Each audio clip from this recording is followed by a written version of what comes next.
Hello, everyone, and welcome to Two Dorks, One Mic. I'm Max, and this is my lovely best friend in the world, Kyle. Hey, everyone. And we're back. It's been a couple of weeks after our first return to doing this wonderful little side thing that we love to pour our hearts and souls into.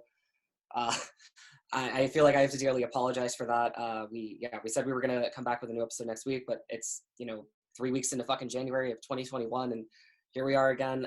I've been really sick and out of it for the past few weeks, and I've been unfortunately having to push the date back because of it.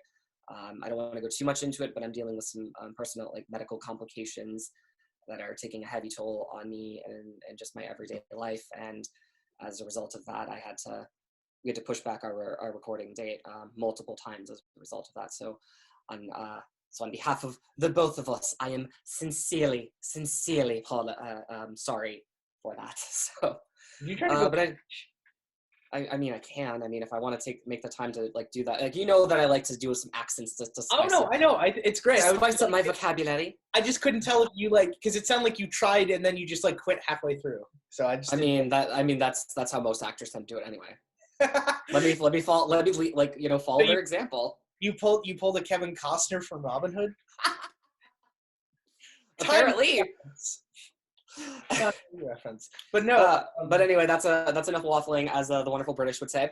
But we're back, and we've got a bunch of shit to talk about. Got a couple of things, mostly video games, which I actually have stuff to contribute this time in video games. Yes, I know, right? For once, but that's different. Hopefully, we can get more of that in the future. So I know. Gaming discussions. When you come visit me, you got to teach me how to which games to play, because I'm not usually a gamer. But I could write you a fucking list. But I guess our first thing is, just because it's been a bit since I don't think we talked about it as much, but King Kong versus Godzilla got moved from May to March. It's pretty exciting. I mean, I know you said you hadn't seen King of the Monsters. No, I have not yet. Yeah, like I said, I wasn't a huge fan of the 2014 one. I really liked. I don't think anybody else. Yeah, I definitely wasn't. A couple people I know that liked it, but it just wasn't my cup of tea. And then I loved King of the Monsters, but I mean, Skull Island's the best one in this series. Yeah, I personally was so disappointed and so burned by Godzilla 2014 that I really did not have any type of hope or optimism for what the future was going to hold for this little monster movie venture that they were going on. But on a whim, I decided to go see Kong Skull Island in 2017, and I was surely just blown away by how how amazing, how much of a fun monster movie that flick is. And I haven't gotten around to watching King of the Monsters again because I was burned by Godzilla 2014, but I might watch it before Godzilla vs. King Kong comes out, because that does have some promise. I'm certainly just a little bit jazzed about it, mostly because Kong was such a great film, and maybe this could kind of be the way to kind of balance out and give us a rock solid event for the ages. Well, not to interrupt, I think they learned their lesson from 2014. Yeah. Not showing us the action. And of course, it shows that director went on to make Rogue One. Well, the thing that I think was a kind of a big. I'm not sure how many people kind of caught on to this, but the director of that film, his previous film, was a monster movie, but was entirely presented from the perspective of human characters. Right. And I think maybe for him, it's okay, well, it's doing a Godzilla film. I want to try to explore that more from the human side rather than the monster side, and unfortunately, that's just not the right formula for that type of film, because when you're watching Godzilla, you want to see the main attraction. Right. You don't want to see the human characters. We want to see Gojira, fucking shit up. And I don't say, hold that against the film and inherently say that it's bad because of that. It's just more of a style, more of a story and style choice that just. I blame the marketing for trying to hype up Bryan Cranston, and he dies 30 minutes in. Yeah, that was another big middle finger for me that kind of burned me on the film. It's okay, you hyped this son of a bitch up for a long ass time. Bryan Cranston was going to be a part of it, and then after the first big act of the film, he's gone. Right. Well, he doesn't even get to see Godzilla. I know. Oh. But he doesn't even live to get to see the monster that caused him that basically was a part of that caused him so much stress, so much trouble. Yeah. No, but yeah, no, I'm looking forward to Kong versus Godzilla. I think it's going to be a good movie. I mean, Yeah, who doesn't I like mean, Kong? and it should be even sweeter. It's like I can imagine like just people like this is an event. I feel I understand Oh that we're well, not I mean, hyping yeah, it. this is. I mean, the fact it's weird because here's the thing. This is the only, aside from Marvel, this is the only cinematic universe that's actually been working. Yeah, I mean, to be fair, I mean they had a bit of a stumble at the beginning, but they Right, but and it also helps they don't have a movie coming out. They don't have 2 movies coming out a year. yeah, There's a little bit of space between them, which I think well, helps a lot. I think to their credit, after they they kind of took some risks with Godzilla, and then I get the feeling that they took a lot of that criticism to heart and wanted to learn from that moving forward. Right. And the last 2 movies have been huge successes as a result of what I can assume was them learning from the past and trying to improve and make something better, but also just getting the right. I also feel just getting the right filmmakers to bring those visions to light, Well, like to materialize those visions. well, and one of the things I really loved about King of the Monsters was how beautiful that movie is. Like, Oh yeah, you I watch, will admit. Sorry, like, go ahead. no, you watch just that trailer alone. Yes, like Beautiful. the trailer alone was like definitely had my attention, but I just haven't got around to watching the I'm movie kind of because disappointed they didn't bring back the cinematographer for Kong versus Godzilla, because like that movie is like one of the most beautiful films I'd ever seen, just from a visual standpoint. I think maybe they wanted to kind of not. I mean, this is speculation, but I think they didn't want to. They wanted to focus more on creating something more archaic and hectic than something more beautifully destructive. Okay. Because that's the vibe I get from, like, again, I still haven't seen the movie, but that's the vibe that I get from King of the Monsters is like they wanted to not only make something that was better than what came before, but they wanted to try to make something that was more blissfully beautiful in the destruction, that there are these like these destructive kaiju monsters. Well, that's one of the things I really liked about it, was that it wasn't just destruction. There was beauty in the chaos, and that was one of the things I Yeah, really liked about it. like it's literally these godlike monsters Yeah. that that have been a part of our world this entire time apparently, and are now using our wonderful Earth as a battleground for their confrontations, because to them that's just nature. Right. Well, and also like I like the fact that like spoilers if you haven't seen King of the Monsters, but like I'm not going to spoil it. Like just like if you don't want to. Yeah, no, go ahead. It doesn't make a difference to me. Just like the fact that they keep with Godzilla mythology, like Ghidorah is from space. Like they didn't just make him a Titan. Like they go with the alien mythology. They go with the traditional Godzilla mythology. And to me, it's like, oh, they're just embracing what this is. They're not trying to like change it to make it more hip. It's just like, oh yeah, we're just going to do Godzilla. And I think that's one of the things that and the cinematography and the action.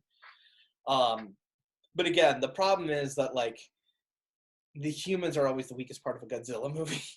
Yeah, I mean, you look at Roland Emmerich's beautiful disaster of an excuse for a Godzilla movie from all those many years. May I finish?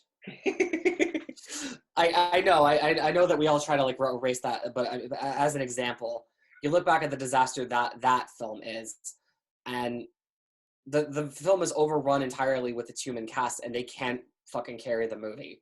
Right. Like Godzilla can't carry the movie, and the fucking human cast can't carry the movie, and it's a shit show as a result of that. Right. And then you get to 2014, and it's definitely a more competently made movie, but that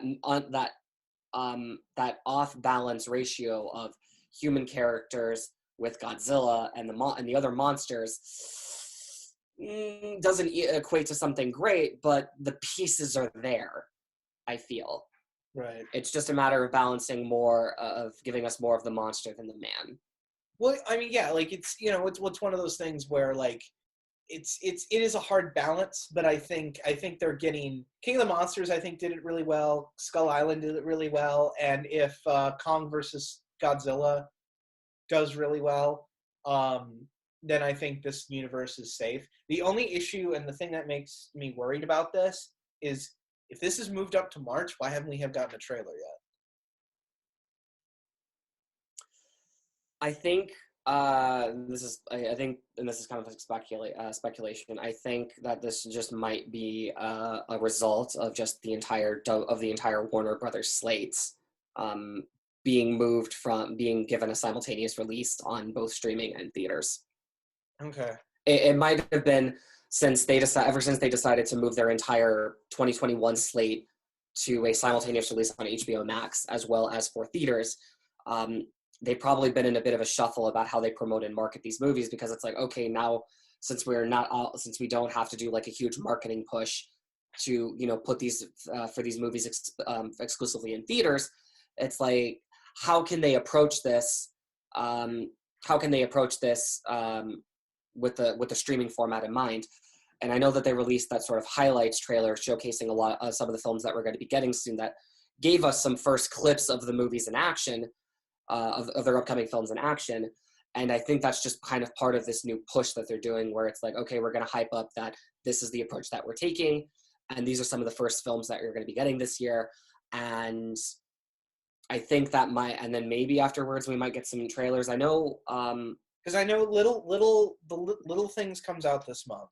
Yes, looks great. It comes out the 29th of this month. I know. I'm looking forward to that, because Denzel, that one too. Denzel delivers, and I also have really grown to like Rami Malek and Jared Leto. So that looks like I'm looking forward to that. And flick. then what's in February? February's Tom and Jerry. Who gives a shit about that? Look, I'm not pulling. My mom does. My mom wants to see that movie. Oh. Look, if I was a little kid, I would have been like screaming my head off with joy. But as a joyless adult, it's like I mean, you know, it might be a good kids movie. Who knows? Like, I saw the trailer for it, and I just was not enthused. I will say though, I will defend the fact that they just made them 2D. They didn't try to make them like real in the real world bullshit. But I always find that so distracting when you try to but mesh. It's better than doing CG. I mean, I know it is CG, but it's made to look like 2D. So. Oh yeah, I know the technique. I know the tricks that they're using, but for me, it's just distracting when you're trying to mesh that sort of animate, like that 2D animation, like, you know, these hand-drawn like cartoon style characters with, you know, real live action footage. It's always like so visually jarring to me, and I'm just not fond of seeing it personally. Like, this is just me personally. Right, yeah, no. So watching like the trailer, I'm just like, this just doesn't look like something for me. Yeah, no, and I agree, but and then March, I think we're supposed to be getting, because this is the thing that is weird to me. We're getting the Snyder Cut and Kong versus Godzilla in the same month. Yeah, that's going to be an interesting. I feel like that's going to be an interesting release, because it's both are simultaneous. It's like we're like.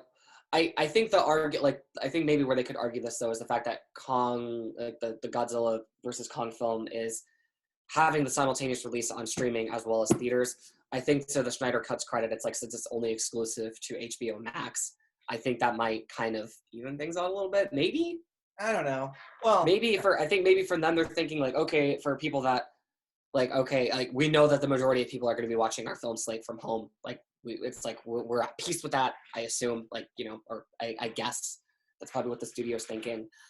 But I probably would chalk it up to like, okay, hey, this is like a big sort of event that we're doing simultaneously for, you know, streaming in theaters, and then Snyder Cut is, I feel like maybe to them that's considered arguably more of a niche product, because let's think about it like this.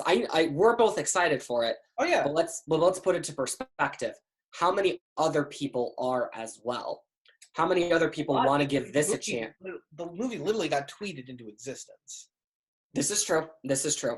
But I think this is just more of like the skeptical realist in me talking. Like, how is that actually going to channel into legitimate like views on the service though? Well, and that's the thing too. Like, it's you know, I just, you know.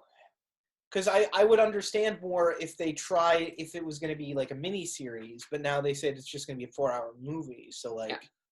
But you know, I mean, obviously we can't predict like the potential success that this is going to have. I think it'll do well. I think so too. But I'm thinking like maybe from like a marketing standpoint, like they would consider this to be more of a niche product. I could maybe see that, because the people who are going to see it don't need to be convinced to see it.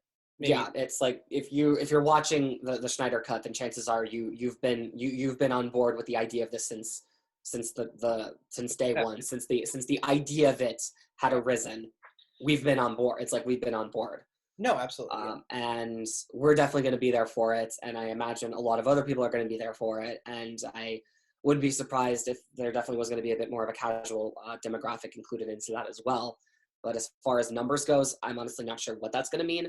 But if I'm comparing this to a more broader blockbuster product, I think it just, for them, it just makes sense to release it, to have them released in the same month, because one is aimed at a certain crowd, whereas one is more broadly is for a much more broader audience.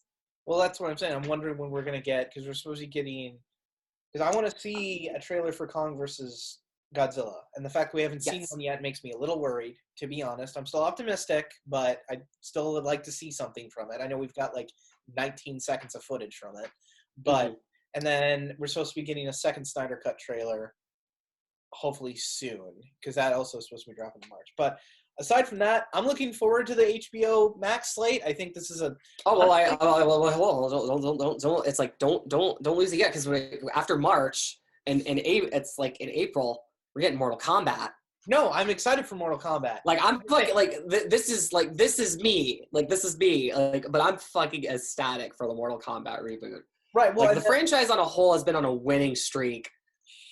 Has been on a winning streak for like as of recent. I mean, April. It's like it's kind of, I find this kind of interesting, but like April of like of the last 3 years have been just Mortal Kombat. April of 2019, we got Mortal Kombat 11, which is by far the best installment the series has seen yet. And then April of last year, we got Mortal Kombat Scorpion's Revenge, which was the first, big, feature animated feature film for Mortal Kombat, which was fucking amazing. That's like one of the best animated films I've ever seen, and I love rewatching it every now and again because it just gets the characters and the violence and the style of everything so great. And now April of this year, we're getting the live action feature film reboot that's been in the works for years, and we're so close to finally getting to see this. And you think we're gonna get that dance theme? You think we're gonna get? I will crap myself with so much enthusiasm if they include the classic Mortal Kombat movie theme in this film, even if it's just the marketing. Like one of the things I loved about MK11 is for the launch trailer for the game, they actually used a remade version of the theme song as the background music of the trailer. They beefed it up to make it sound all cinematic and epic, and it's like I actually like that version better. Only to then find out that they only made like literally all of that. They didn't make like a full version of it. It's just that audio that they made for that trailer, which kind of bummed me out. But it got you so jazzed up for the game just hearing that like super nostalgic theme, but revamped and remade for the newest game in the series. And it just got me like, I love rewatching that trailer every now and again because I love the theme, and I love just remembering just how jazzed I was getting to it's a new Mortal Kombat, and this one looks really great. And so if they could do that with the new with this upcoming reboot, I will. Man, I'm gonna be like so jazzed. Like it doesn't need to be dark and edgy, and from what I'm gathering, that's not what it's going to be. It's going to try to be the film that's going to try to get it right. It's going to do its damnedest to capture what makes the games great. From the footage we've seen in the pictures, it looks great. Yeah, it looked like as like a huge diehard fan of the series, I can definitely say that this shit looks pretty spot on so far. The characters look great. I love the visual. I kind of love the visual style. It's not too edgy, but it's got a nice sort of cinematic vibe to it. And then I'm just looking forward to seeing a lot more of it in action.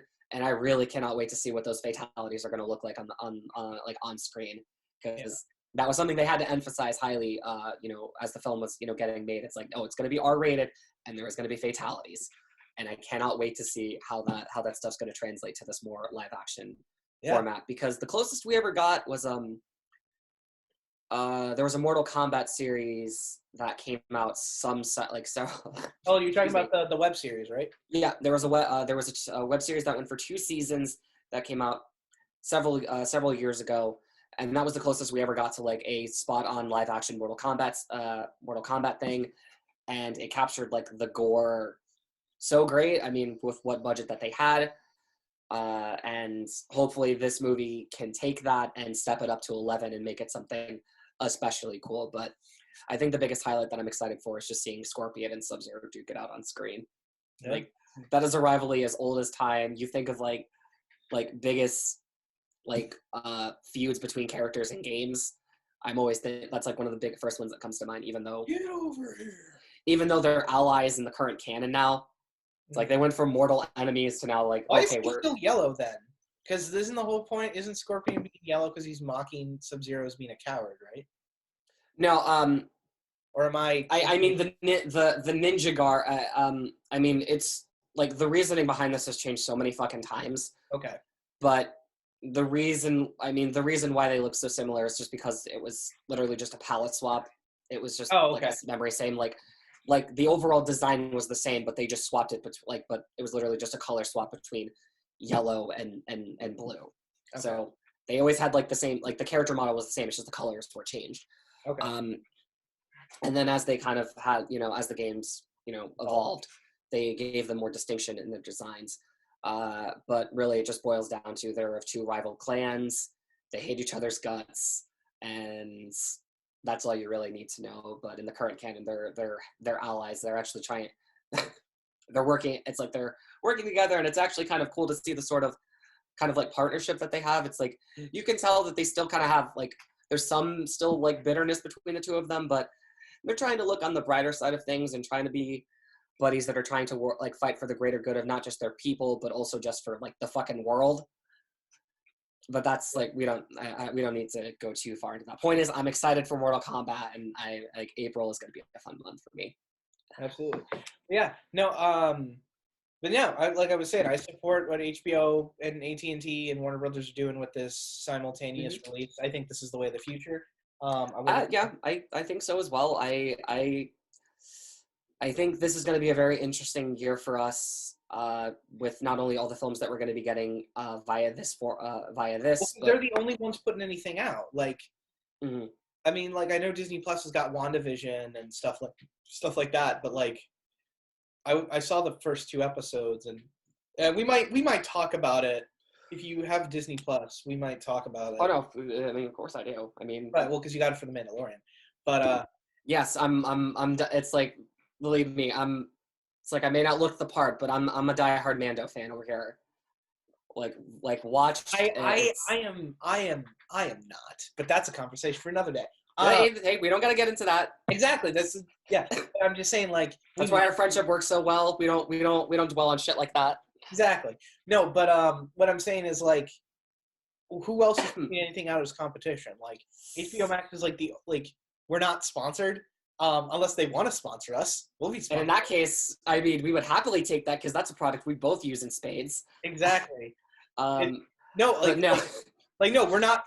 Seriously, we're not sponsored, but I love HBO Max. I love the fact that we have to iterate that we're not sponsored despite being such a small scale thing. Right. No, but I'm just saying, I find that funny. It's like, yes, let us be blatantly clear that us some small fries in the game of podcasts. Don't have a sponsorship from HBO Max. Right, exactly. But no, just to kind of finish up this story and move on to the next, I think I support what they're doing. I think this is going to be a good thing overall, and honestly, I hope this continues because I kind of want Warner Brothers to get up on DC. I want Warner Brothers to get one up on Disney a little bit, just to kind of bring the mouse down to size. But yes, please. And they've got a great slate to back it up. We got. It's not going to be until later this year, but I mean, we're getting the fucking Matrix 4 which down the road. It's been titled to Matrix. What? I saw like in the thing they didn't have it as Matrix 4. They just had Matrix. So I don't know if it's Yeah, just... I did see that. I'm not sure like what the deal is up with that, but I'm not worried about it. It's like point is, it's like we're getting the movie later this year, and it should definitely be very interesting. I'm cautiously optimistic, but optimistic. I'm hoping that we get Dune. I hope that gets settled because I really want to see Dune.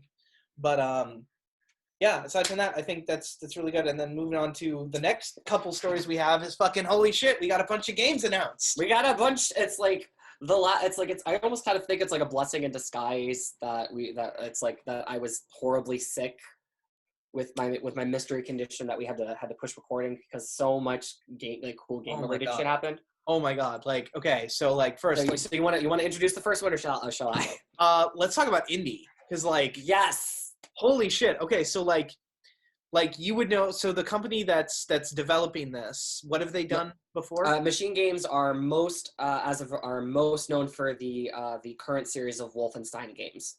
Oh well, then okay, yeah, that makes total sense. Like punching Nazis in the face, like hell yeah. Well, that was like a joke that I made like when they made the official announcement. It's like the guys that have pretty much their bread and butter has been a series about killing scores of Nazis going to work on another iconic property about a guy who fights Nazis. Seems like a match made in heaven.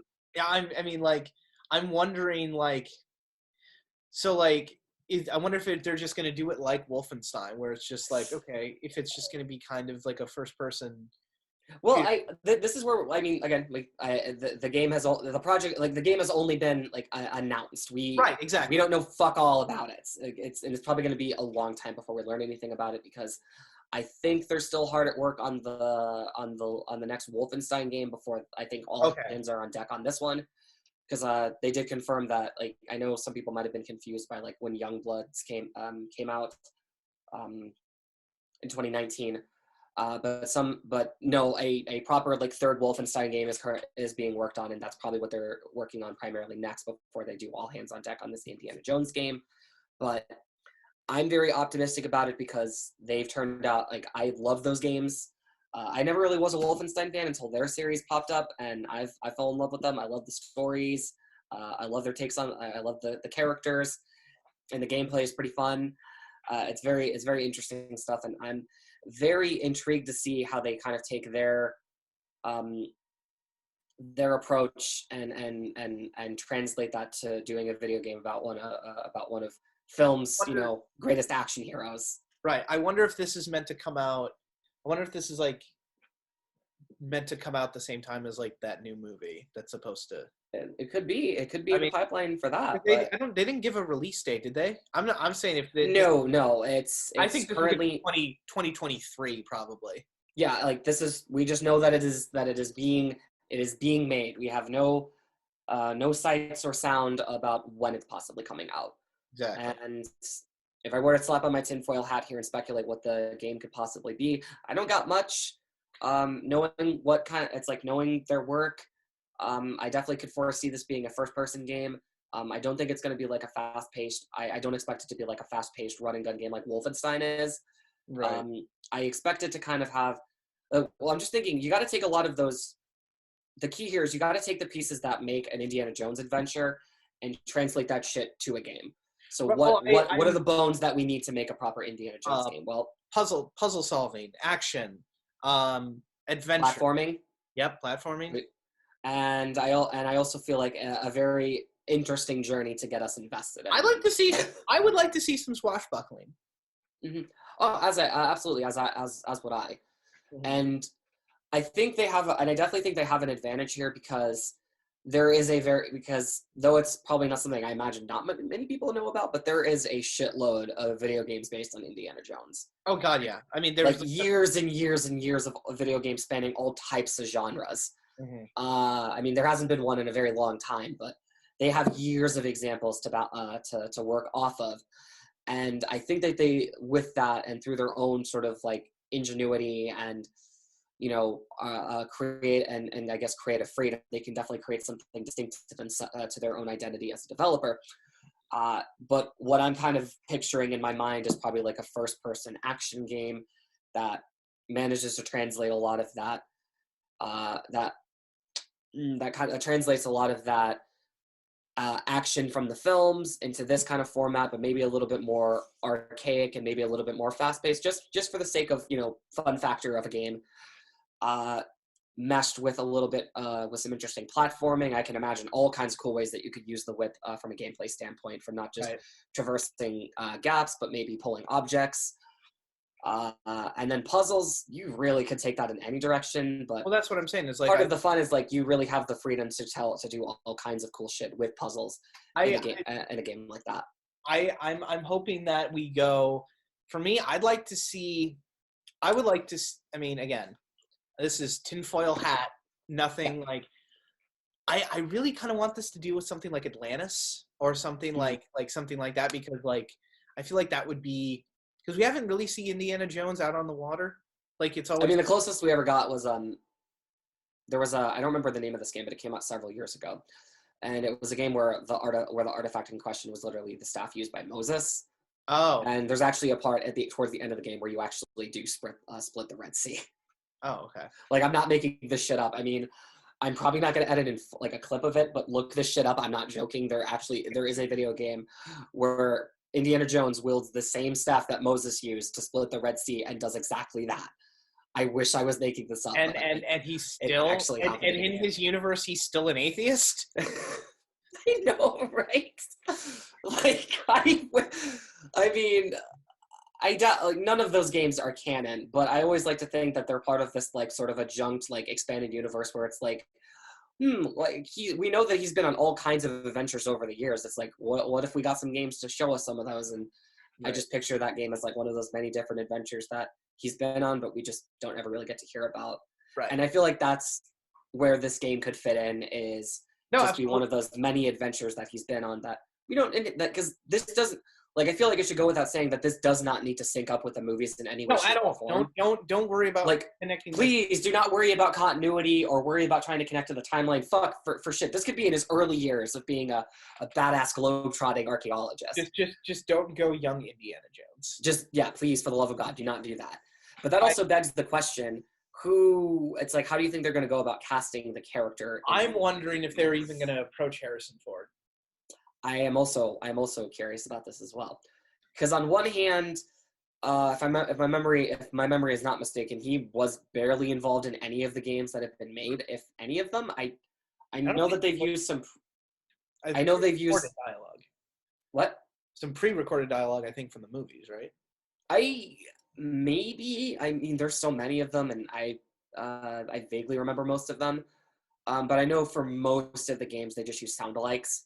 Mm-hmm. So that kind of like, is it just a matter of just like, is he too old, or does he just not give a shit, or both?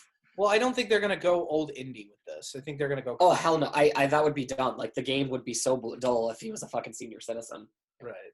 You know. I'm thinking, for me personally, I think this would be a good opportunity to let another promising actor step into the shoes of this character. How much you want to bet that they get Nathan Drake himself? If Nolan North plays Indiana Jones, I'm going to be really pissed. Like, Nolan North, no disrespect, I love you, but the thing is, you're Nathan Drake. Mm-hmm. Like, when I hear your voice, that's the character that pops into my mind, is swashbuckling, wisecracking Nathan Drake.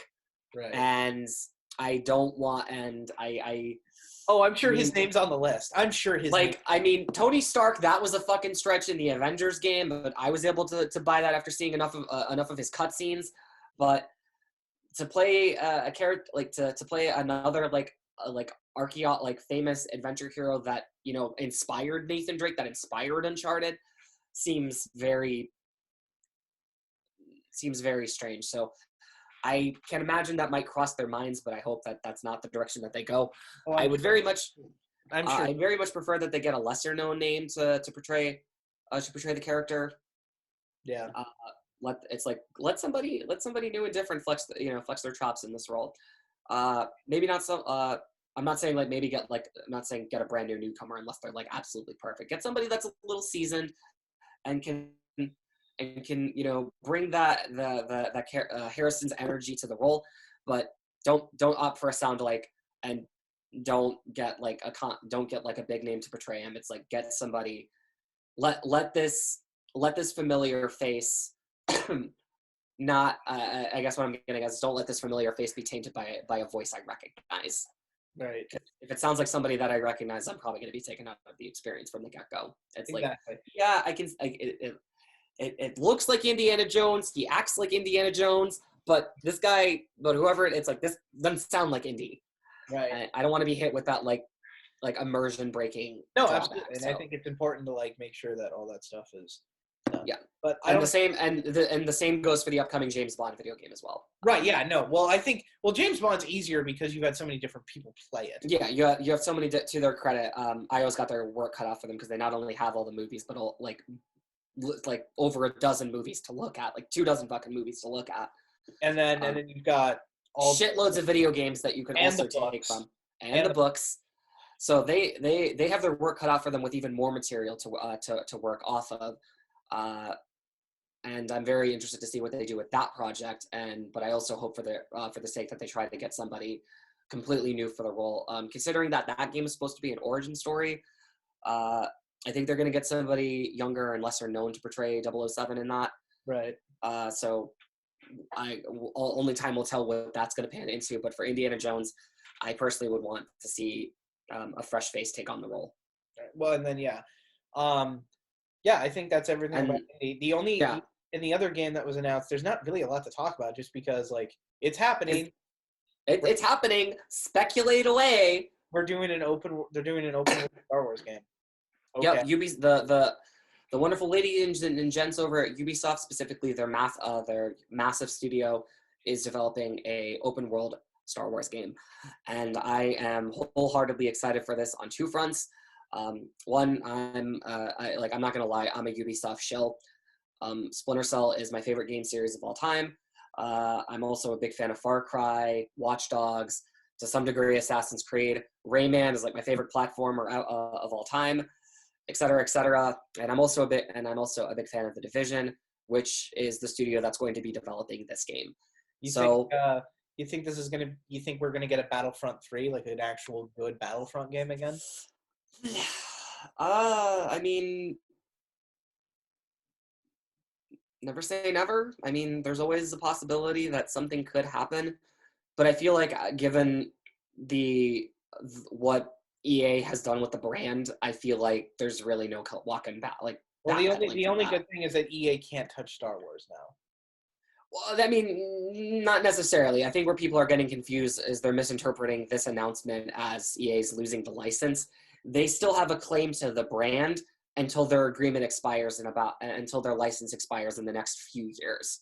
Oh, okay. So they still have a little bit of time to muddy their hands with Star Wars.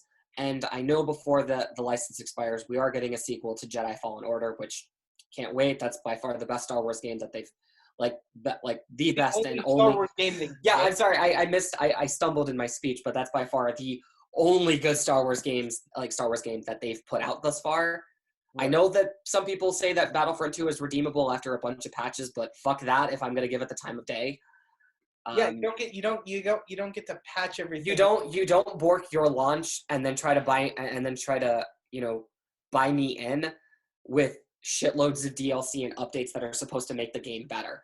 This isn't like another, big AAA product that came out last year that was anticipated for several years and was, kept under wraps for most of it, only to have one of the most disastrous launches in fucking history, and is a situation that we're going to be debating and is probably going to take a long ass time for the developers to backpedal from.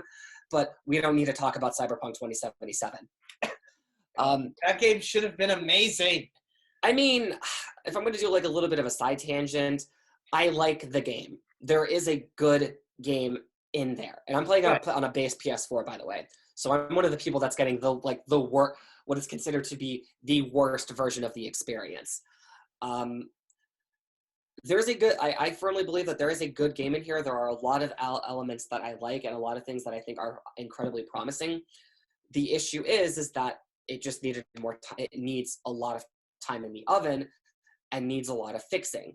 And though I'm playing the game in very small bursts because open world RPGs take me a shitload of time to finish because they're such big games that I consume them in bursts.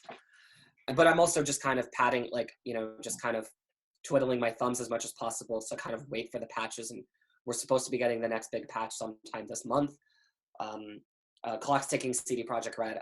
Where's that first big update that you promised us? I'm just kidding. Like, but I'm one of the few people that isn't going to be talking like mad shit about it, because I do feel disappointed by how disastrous the launch has been, and even more disappointed by how the company's been responding, and then specifically the people running the company, not the people actually, you know, in charge of making the games.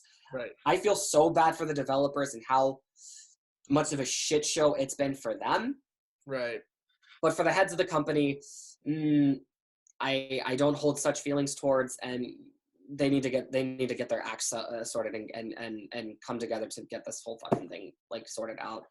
Between all of between the public reception to the class action lawsuits, it's the whole situation is fucked, and all I want for them is just to fix the game and give us the experience that they promised, or at least as best as possible, like genuinely as best as possible, so that we can so I can fully enjoy, you know, this new bold experience set in the wonderful fucked up future.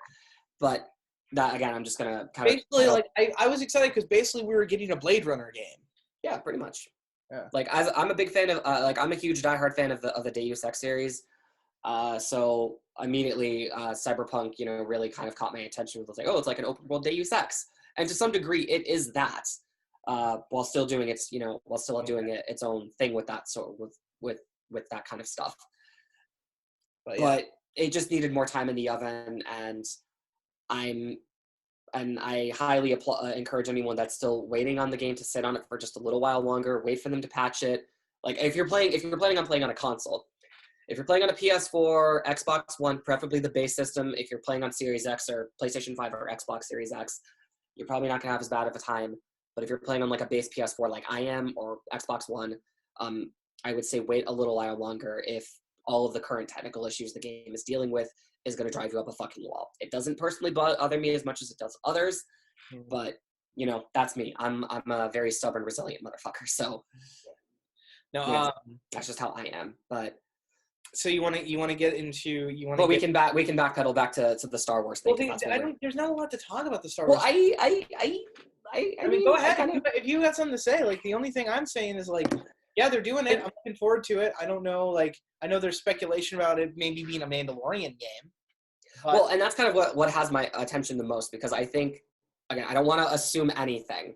I don't want to get my hopes up, but if I am going to speculate, as we've been doing before, I think that would be a very promising idea, because what had my attention is the fact that Ubisoft Massive are the studio that's developing this game, and their claim to fame has been The Division, which is this big, which, for I guess anyone that doesn't know, is this big open world online, you know, looter shooter RPG that has a big emphasis on character customization, gear sets, and the loot. So, and that's probably my favorite, and that's hands down today still my favorite online game, just because online RPGs aren't really my thing. Right. But due to the more accessible nature of The Division, and the fact that it is it is an always online game with cooperative elements. But what I've always liked about it is the fact that you can play the entire game in single player. There's an entire story for you to immerse yourself in, and I think the story is actually quite interesting. The premise alone is quite interesting, and there's just a lot of interesting components, and it's one of my favorite games to play with my younger brother whenever we have the time to actually sit down and play together. But what really has my attention is the fact that this studio has been developing and doing a kick-ass job with the first game and the second game especially. And I think that formula, at least like from a gameplay standpoint, not the online cooperative aspect specifically, but really just the core gameplay of Division essentially, would really fit a Mandalorian style game like a Slipper. Oh yeah. Like a big open world RPG where you get to create your own bounty hunter. You can pick and choose armor, both for aesthetics, but also maybe for stat buffs. And, you know, pick the weapons that you want to use, pick the tools that you want to use, really make your own bounty hunter to dive into this very story-driven experience, and also just have this vast, hopefully like immensely vast open world at for you to explore could really be something promising. Yeah, no, absolutely. But Like, yeah, I think that's just what had my attention. Like, what I was thinking about the most is when this project was announced, and and when I saw the developer, I thought like these guys could do a Mandalorian game really fucking well. right.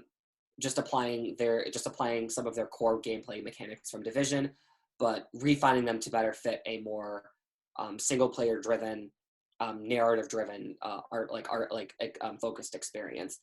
Put more of an emphasis on customizing your armor, picking and choosing each individual piece of it to kind of fit your aesthetic preferences as well as your stat preferences, and then picking what types of weapons do you want to use. Are you more of like a blaster pistol type of person? Do you want to use like rifles, flamethrower?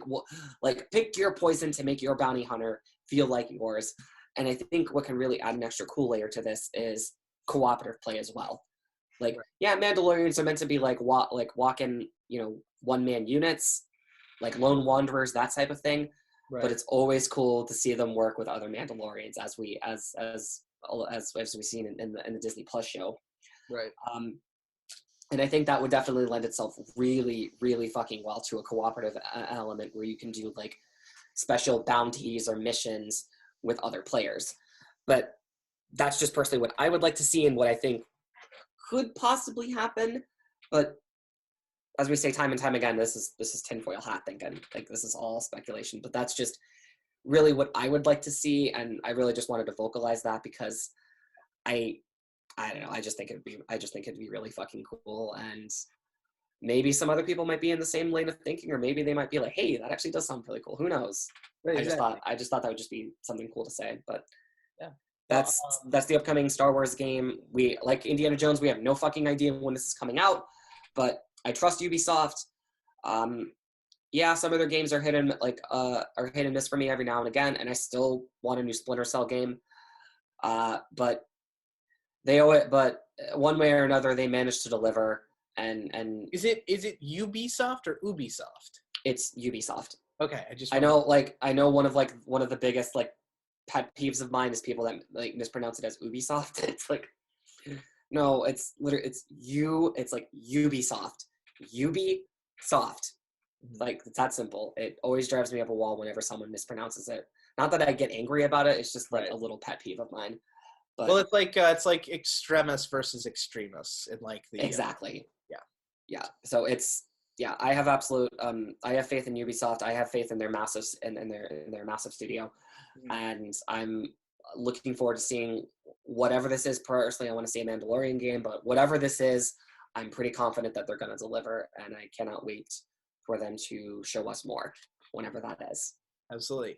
And next on the ticket, bracket, whatever. Yeah. I like bracket. It makes it sound official. Docket, that's the word I was looking for. Docket. There we go. Next on the docket. Next on the docket there is there you go. You got the Punisher. There's two things about the Punisher.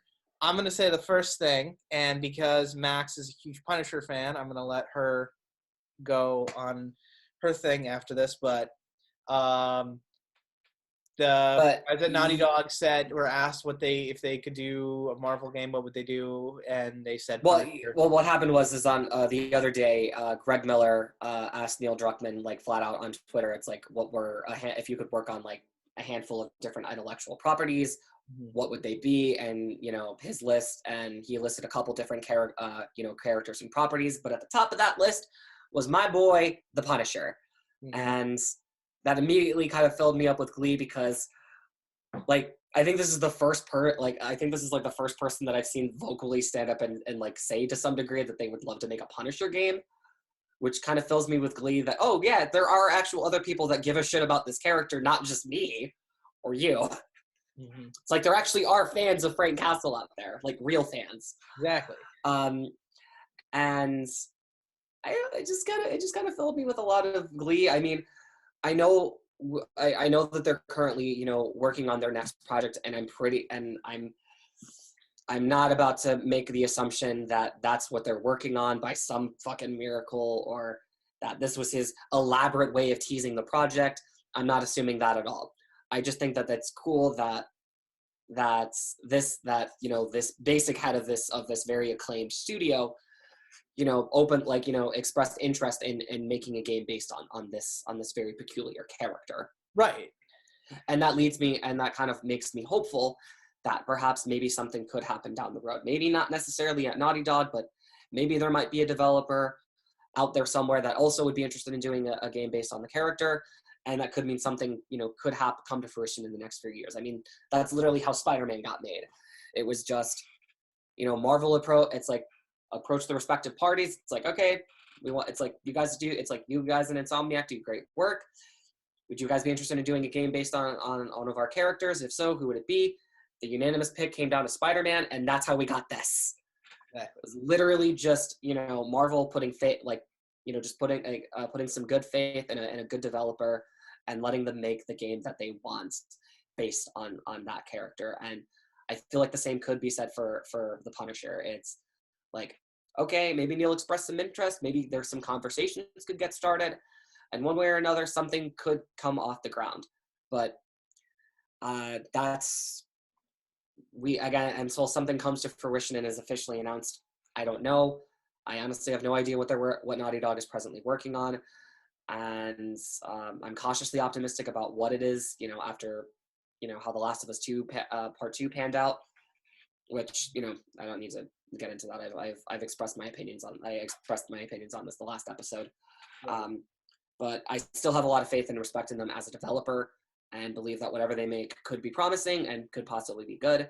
So only time will tell. But if but I feel like this is a step in the right direction, that if more, game designers and people in the industry are expressing interest in doing games based on comic book characters, maybe, that can pave the way for more games. I know Marvel, is really going all in on trying to push this new initiative of making, really good games based on their properties. Yeah, Avengers was a fucking misfire. But I don't necessarily blame that on them. I blame that on Square Enix. Yeah. And yeah, I blame that entirely on Square Enix. That was their fuck up, not Marvel's. Right. But Spider-Man and Miles Morales have been great. A lot of their mobile titles have been quite successful. And I think it's just a matter of other developers and people in the industry just stepping up and saying that they want to work on games based on these on these characters, on these worlds. So I think it's just a matter of getting those conversations started and just getting that happen. And Marvel being more optimistic about wanting to make games could mean that we could be seeing some stuff very soon. We could be getting a Punisher game, and we could especially be getting a Daredevil game, which we both really want. It's really just time will tell. But if more people, noteworthy individuals in the industry, express their interest, that could mean we could be getting some more projects lined up soon. I'm also kind of optimistic because so far, this new generation has been showing us that it seems to be a good place for adaptations based on properties. Because, we're getting an Indiana Jones game. We're getting a brand new, open world, story-driven Star Wars game. Yep. It's already we're, the way is, we're getting a James Bond game. The way is being paved for games based on, established, iconic properties and characters. And who knows what other cool shit that we could be getting within the next couple of years based on all kinds of stuff that we love. So I know I'm going I'm really rambling here, but I guess my point is it's with the games that we currently have, what we currently know are happening, and stuff like this, and I especially feel stuff like this exchange on Twitter definitely means that the doors are open to do more adaptations based on classic properties and characters that we love.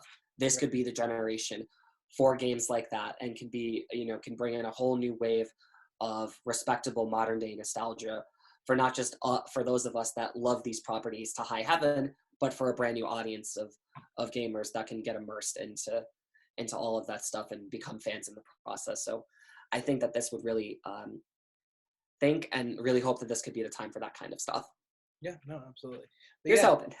No, but on to the unless you had anything else you wanted to interject. Nope, this is that. Yeah. No. But okay, all right. But fuck the assholes who are taking away the fucking Punisher logo. Yes, thank you, because I probably would have said it much more angrily.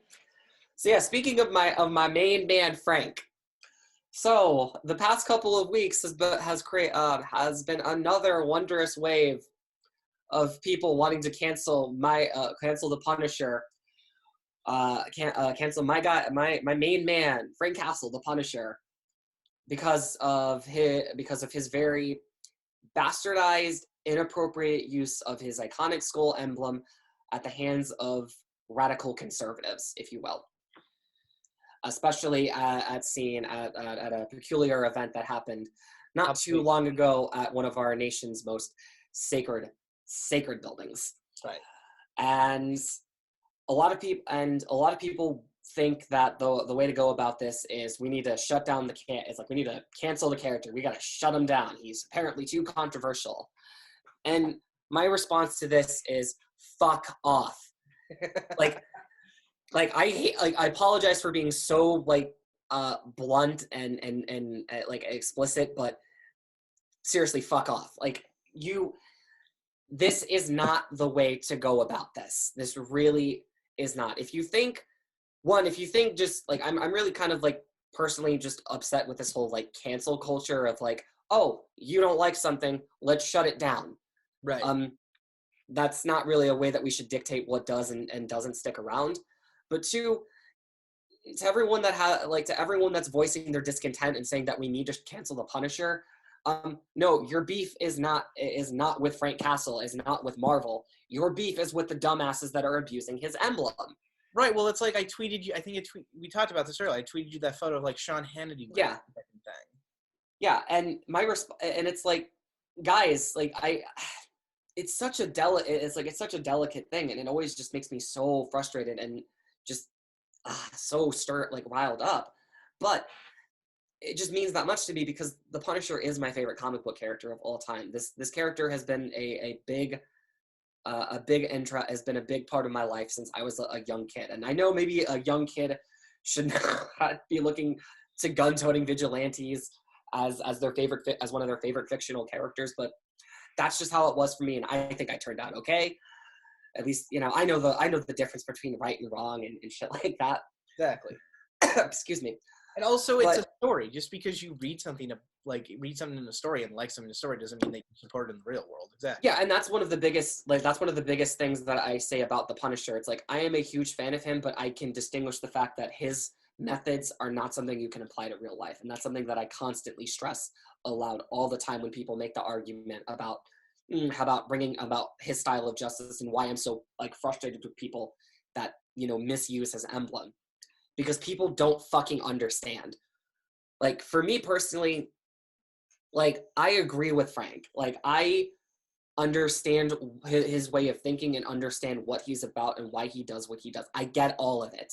And on some level, I agree with his methods, but the catch here is it's only in that fictitious context that you can apply that.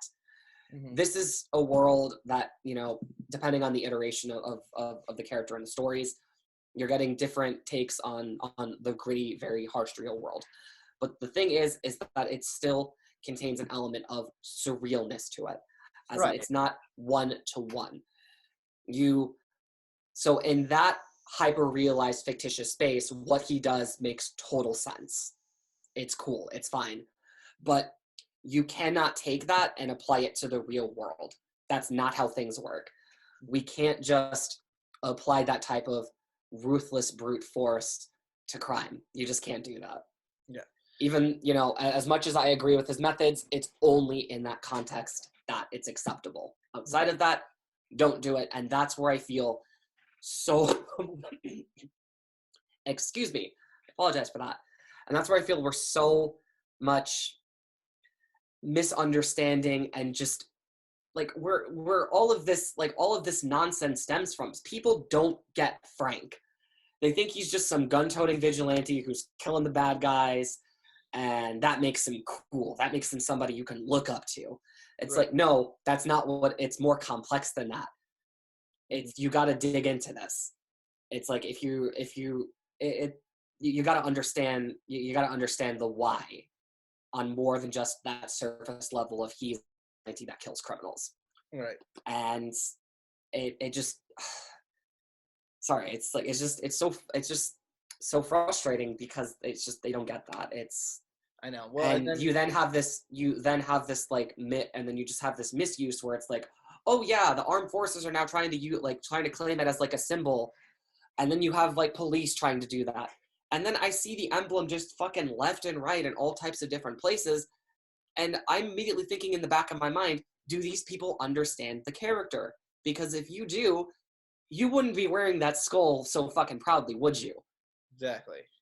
Like Frank, like the thing that makes Frank like that a big part of what about Frank is that he is a necessary evil in the sense that only he does what he does. He refuses to let other people stoop to his level. He refuses to let other people immerse themselves in the violence in the way that he does. Isn't there an issue of Captain America or Punisher where he tells the cops to look up to Captain America, not him? Yeah, it's funny that you mentioned that because, part of this ongoing controversy, became such a thing that they actually implemented it into the comics. In the most recent run of the Punisher, they actually did have a moment where he's confronted by two officers that are carrying like a modified version of his emblem on their squad car. And he thinks has to like evade the cops or something, and then they're like, it's okay. It's like, we support you. We're here for your cause. And then he just gives them like a stern, blunt look, takes the skull off of their squad car, rips it up, and just goes this mini rant explaining to them, look, nobody does what I do. It's like you're police. It's like you wear a badge. You took up an oath to uphold the law. No one does what I do but me. You want a role model, look up to Captain America. That's not verbatim what he said. That's just like the rough gist of it.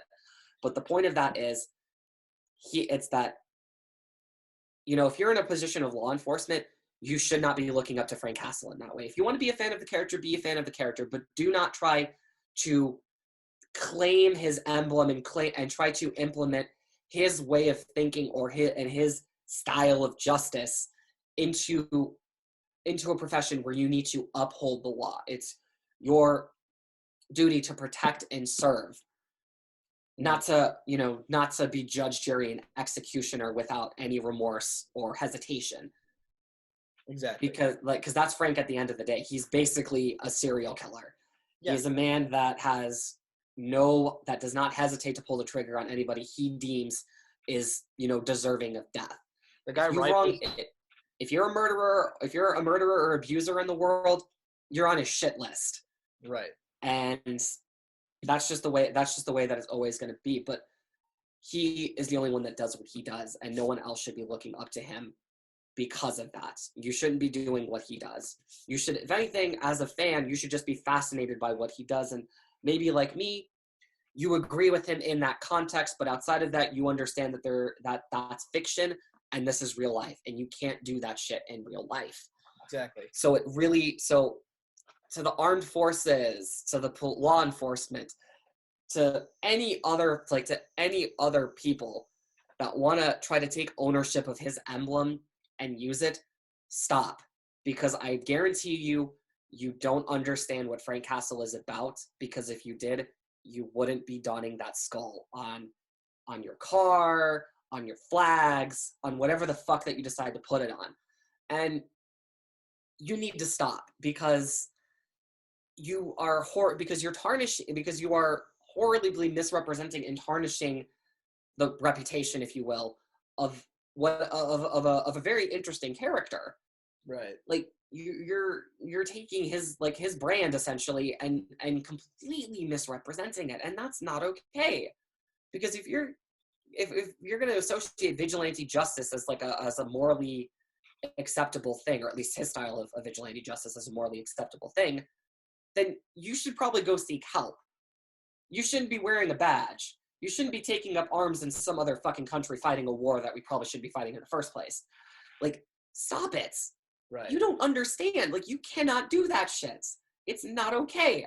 And it just needs to fucking stop. Because now we had this last tragedy of sorts where people were fucking donning it. And I guarantee you, they don't fucking understand. Because if they knew what Frank Castle was about, again, they wouldn't wear the skull. In fact, they'd probably fucking fear it, because if a guy like Frank existed, they'd be on a shit list. Yeah. Like, he would be the guy to kick down their door and say, stop. It's like, cut the shit out. You're not me. You don't do what I do. Stop trying to act like you're like that. You and I are on the same page because that's not how. Because that's not Frank. That's not. You're not him.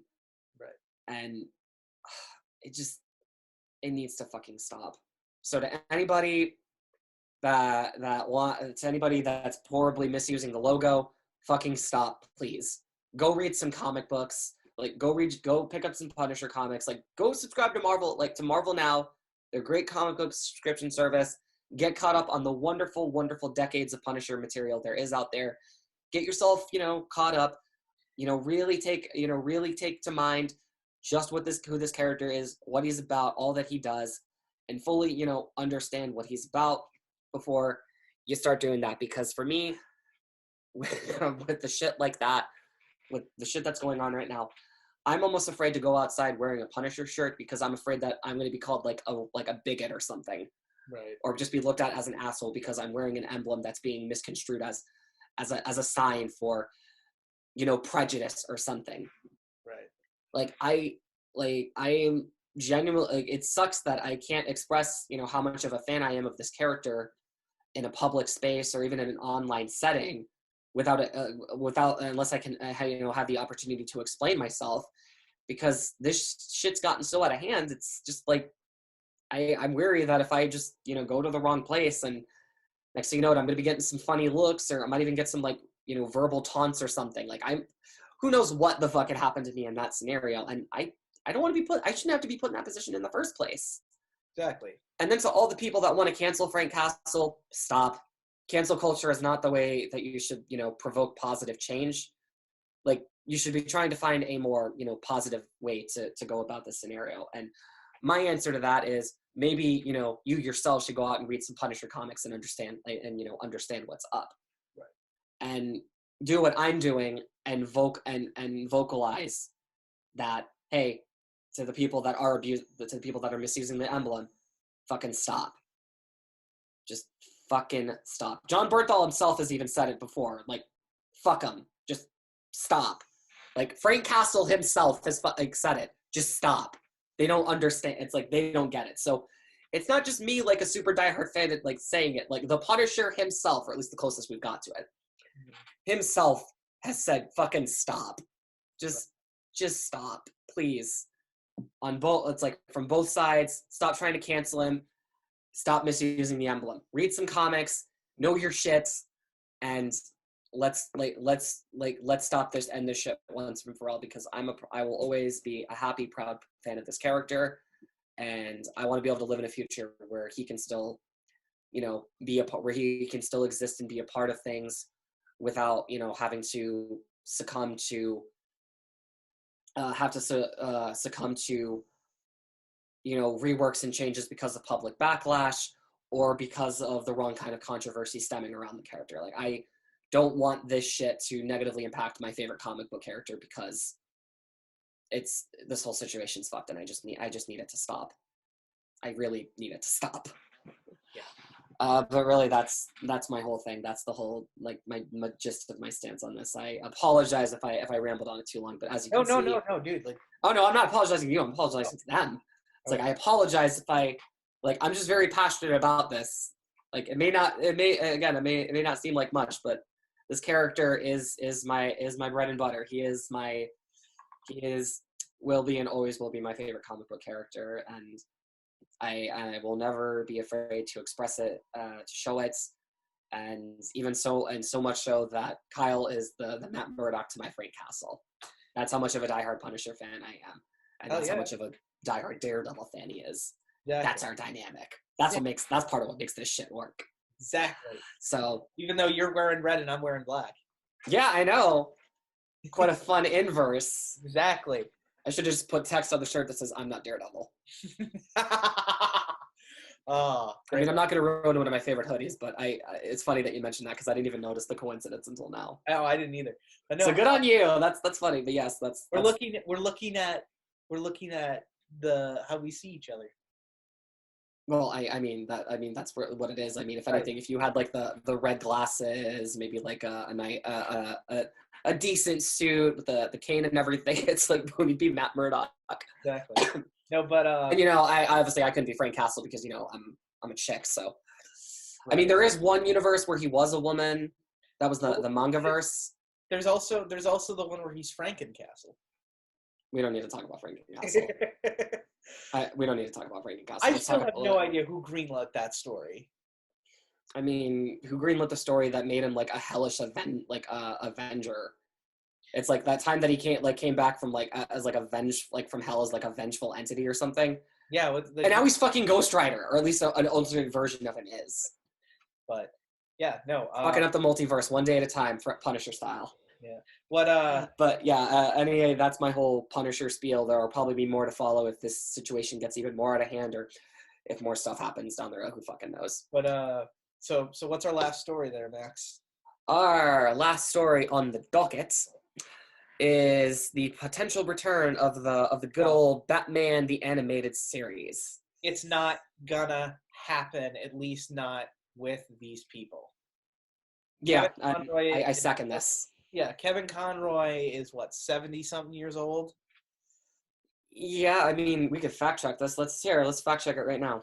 Yeah, okay. You looked at but yeah, I mean, just broadly speaking, we can just say these actors are pretty fucking old. So and also like Mark Hamill has been trying to walk away from the Joker for years. Yeah. Okay. He's 60. No, he's 65 years old. So apparently we highballed that a lot more than we should have. Apologies, Kevin. We didn't mean to say you were that old. Please don't frown upon us. Exactly. I mean, obviously, you're Batman, so that's kind of your thing. But please don't do it in the condescending way. My whole thing with it is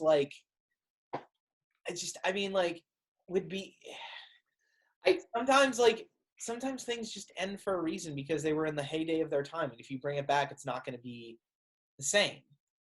Well, unless you have something new to do or say, then you're wasting our time. Exactly. You're doing something unnecessary and perhaps even disrespectful by doing it. Just it's not in the vein of a proper a reboot or revival like the Animaniacs.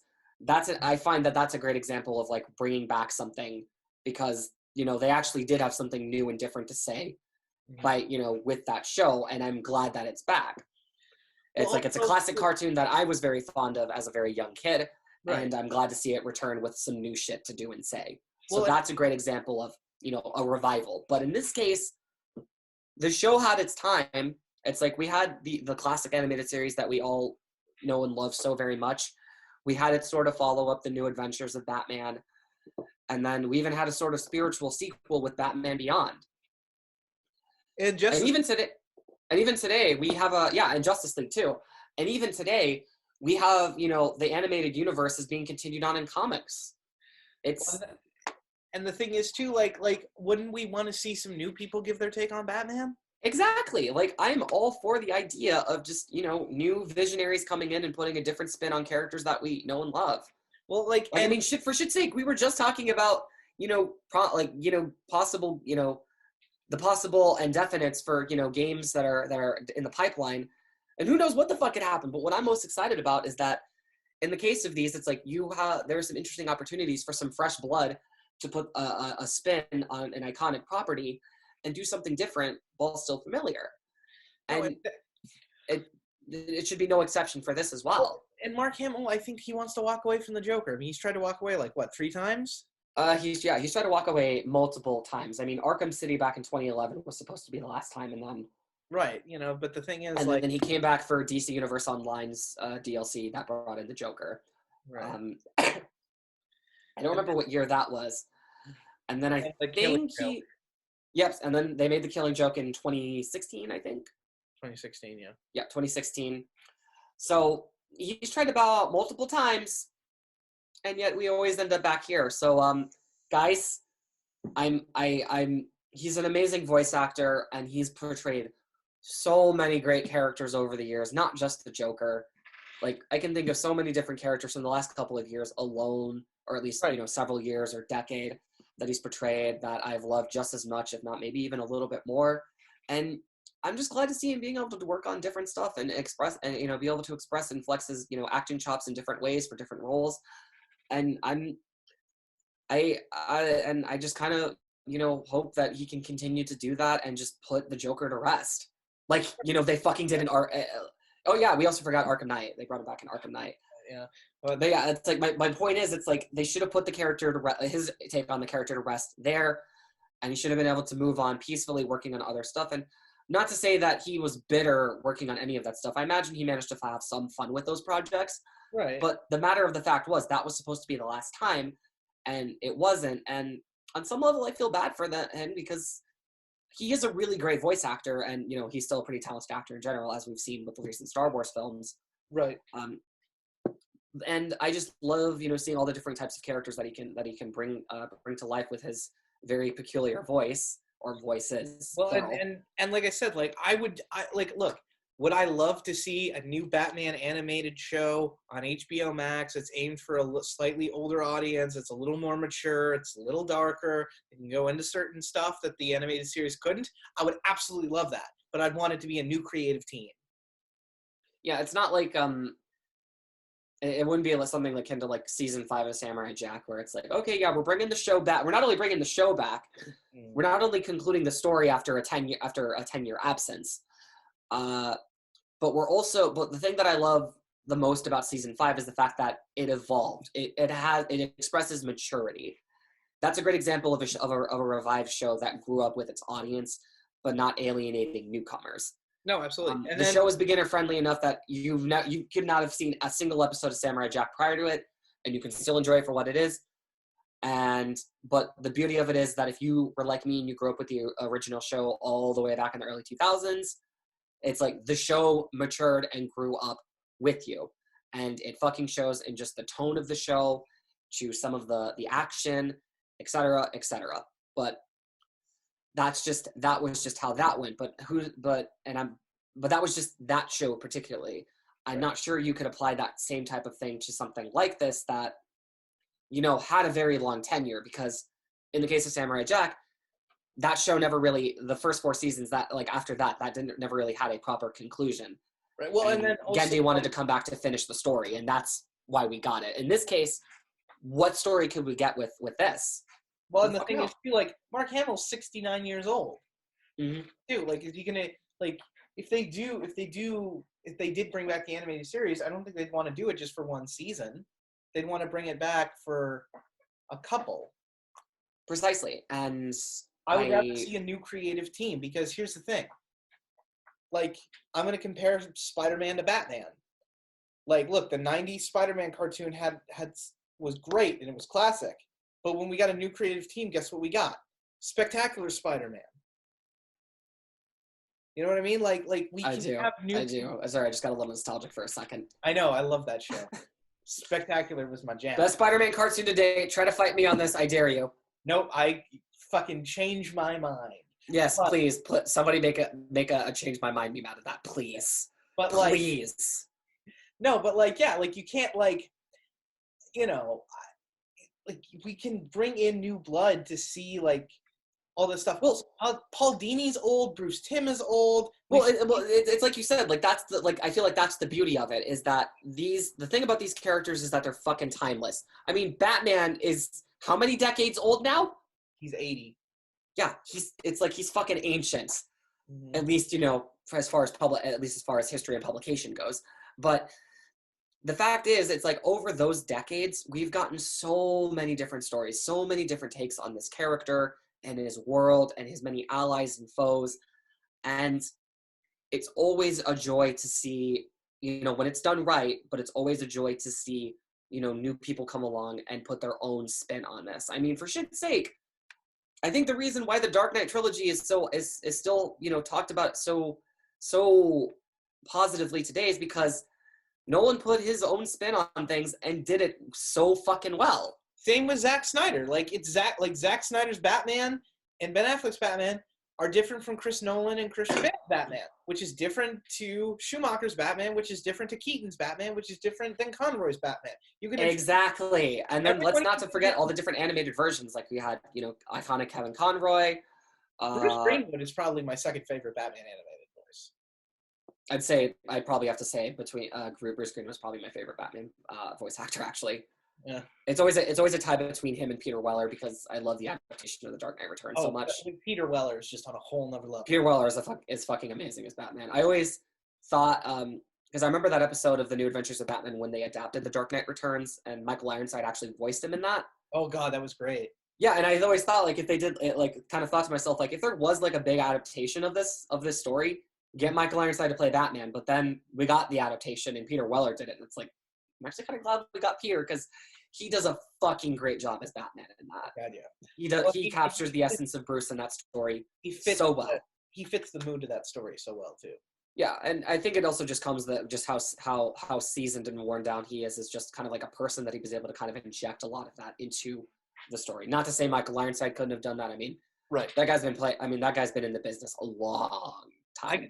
I'll say that I kind of wanted him to just voice Darkseid in the movies. He's so good as Darkseid. Oh no, like that's kind of a thing that I wish they'd done with like the newer animated films. It's like, look, I feel like it should just be like an unspoken, like an unwritten rule that Michael Ironside should just voice Darkseid in everything. Well, everything. I'm looking forward to seeing what Ray Porter does. I mean, yes, I'll be fair. I'm obviously I encourage new actors stepping into the fray, but after watching Harley Quinn multiple times and the few episodes that Darkseid is in and getting to see Michael Ironside reprise his role after so many years after Justice League ended was such a treat and just reminded me why he was so great as the character in the first place. I love that. I think it's Superman the Animated Series where he's like, I have many names, Kal-El. Mm-hmm. That was a fucking badass introduction for a villain in general. Oh god, yeah. Comes out of the he was so epic, and I attribute that to his voice. That's probably why like Sam Fisher in the Splinter Cell series is one of my favorite game characters because Michael's voice, so great, and just the way that he voices the character and says the dialogue and everything, it's so great there. And for Darkseid, he's fucking intimidating, and I feel to his credit that just kind of stems from the fact that he's just played some of like the greatest villains in the fucking 1980s. Right. It's like Scanners, Total Recall. See you at the party, Richter. It's like he's played so many great antagonistic figures throughout films. Like whenever he shows up in something, it's great because you're like, holy shit, it's Michael Ironside. Yeah, it's like even like a mad dumpster fire like Terminator Salvation has some is somewhat redeemed in my eyes because Michael Ironside is in it. God, he's so fun. He's one of the few parts of that movie I actually really like. Yeah. Just because I'm just picturing Sam Fisher, but mostly he's such a great actor. I know. But like kind of getting back to the point, like I kind of don't want the anime series to come back. It's perfect the way it is. Leave it alone. Well, I mean, it just goes like to what we're like I said before. It's like we already had so many different things that kind of continued on the essence of that, from like the new animated adventures to Justice League to Batman Beyond. Unlimited. That, and then all the animated movies, and then also the comics as well. Like again, like the animated series lore is being continued in comics. Right. So if anyone wants their fix, pick up a comic book because that's the best you're going to get, and I feel like that's how it should stay. Right. Exactly. Like I want new people to come in and make a new Batman show. I want to see a new Superman animated series, to be honest. Well, I mean, think about it like this. I want more weird experimental shit like the Batman or the Doom Patrol. Or the Doom Patrol. Like the Batman was one of my. I still, this might be a controversial, like a hot take, but the Batman is probably like my favorite, if not like one of my favorite, like all-time favorite Batman like things of all time.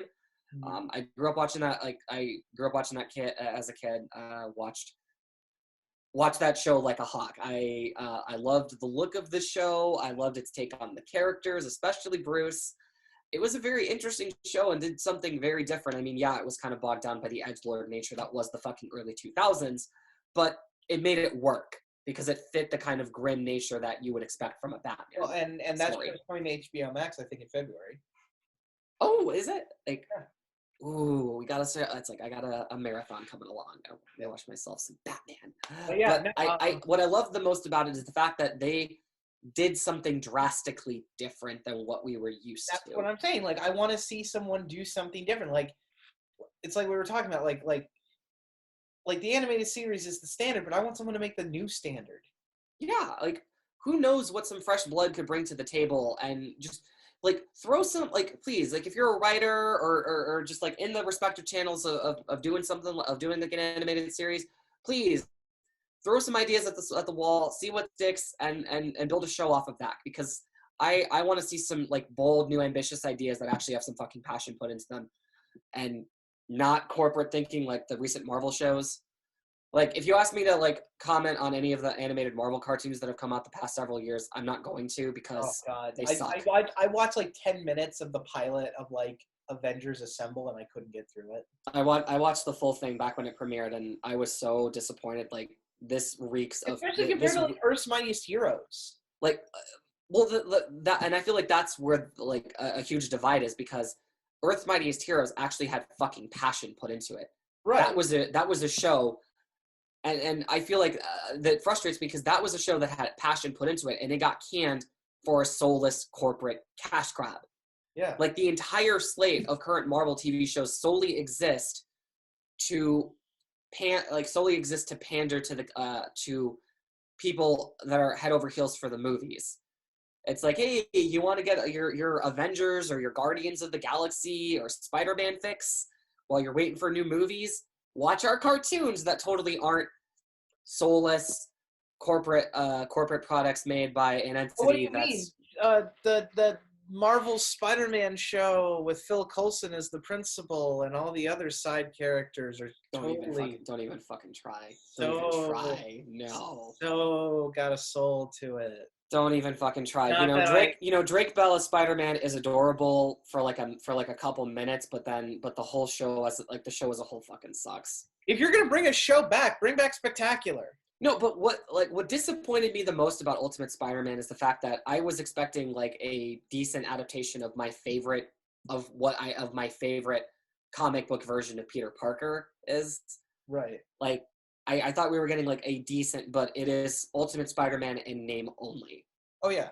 And that really disappoints me, because you could have taken this more unique version of Peter and his world and done something really interesting in a kid's cartoon even. Like, yeah, you couldn't have more of the more edgier, mature elements that were in the comics, but you still could have adapted it reasonably to that format and given us something just as good, and maybe even introduce who knows how many people to the comics. Right. But no, it was just a soulless corporate product made to capitalize on a brand. Right. Just like the rest of those cartoons, and that's why I refuse to give them the time of day. Give me Spectacular. Give me Earth's Mightiest Heroes. Fuck, give me Wolverine and the X-Men. Remember that show? Oh God, yeah. Give me more shit like that, please. Hell, give me a Daredevil cartoon. Yes, please. If somebody wants to give us a Daredevil cartoon while you're add this to the list. We want Matt Murdock in the movies. We want a Daredevil video game. I want a Daredevil Renaissance. We want a Daredevil Renaissance. And a Punisher Renaissance. Well, I mean, obviously the Punisher Renaissance. That's like a given for me. But Daredevil's the more marketable character. So, to be fair, we want Matt in the movies. I want a Daredevil game. I would disagree with you though, because Punisher has had more shit produced. Like, Punisher has multiple games. I mean, this is true. Technically the last game with the Punisher was in 2009, but I'm trying to pretend that game doesn't exist. And since the fact that it was delisted from the PlayStation Network not too long after it was released back in the day, shows that they just want us to forget that it exists. So we're just going to pretend that No Mercy never happened.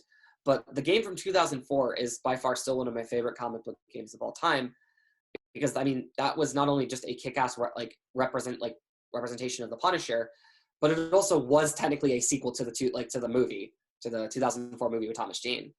Right. Well, and that was just, and it was written by Garth Ennis too. I know, and then Matt, like all the pieces were there. Doesn't Matt Murdock show up in like a cameo in that? Yes. During a cutscene, Matt Murdock does make a cameo, and he's voiced by Steve Bloom. Yeah, but you see what I'm saying? Like, Daredevil has one game, and it's the movie tie-in game. Yes, that tie-in game, that loosely tie-in game for the Game Boy Advance from several years ago that I'm pretty confident most people don't even know exists. I forgot about it until I mentioned it. Yeah, I mean I know about it because I just know this shit. But Daredevil's only had like one has only had one. I mean, there was that there was going to be that 3D like open world game that got sadly, canceled. yeah, and some footage for it actually did surface. Somebody Oh, actually and it did get there. looks fine. I mean, I know, like, Yeah, honestly, like I mean, if they polish it and make the game that they. Oh, sorry. What? Go ahead. no, I was just gonna say, like it was clearly early stages, but I thought it looked fine for like. Yeah, I mean, if they got to make the game that they wanted to, that could have been a kick-ass cult classic that we would be looking back fondly today. Right. Yeah. But frankly, our boy Matt has been delegated to just appearing in other games like Marvel Ultimate Alliance, which I actually just finished Marvel Ultimate Alliance 3 finally after over a year. Oh, how was it? It's okay. I mean, it just doesn't have the same charm that the first game had. Yeah. I mean, it's if you want to play some of your favorite characters and just get into some hijinks, I feel like that game's best enjoyed with friends. If you're just playing by yourself, you're probably not gonna have a good time. But if you're on the couch with some buddies, you know, just chaosing it up with some of your favorite like Marvel characters, you're probably gonna have a grand time. But it doesn't shine. It doesn't even remotely shine a candle to the first game all the way back in 2006, I think, is when it came out. Oh. That's still hands down like one of my favorite comic book games. Also, like that, I remember buying that, like getting that game all the way like back in the day, and I like played that shit nonstop. It was good. But this game, it's okay. It's not great, but it's okay. It's an admirable effort. But yeah, sorry. Yeah, you're Yes, good. we want a Daredevil renaissance, please, and Punisher. Yes, but getting back on Vol, it's like if I just don't. My thing is like, just leave it alone, because like if you bring it back and it's bad, then it taints the whole thing.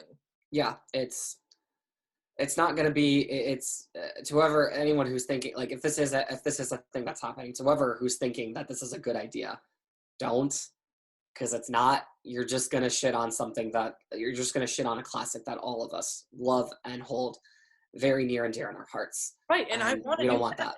I want a new Batman. I would watch a new Batman animated series. I mean, here's the thing. Like, it's actually been quite some time since we got like a new Batman. I mean, we mostly just been getting animated films. We had Beware the Batman like 2 years ago or 3 years ago. Yeah, nobody remembers that cartoon. It lasted a single season, got canceled, and no, wait, did it last? No, it was only one season.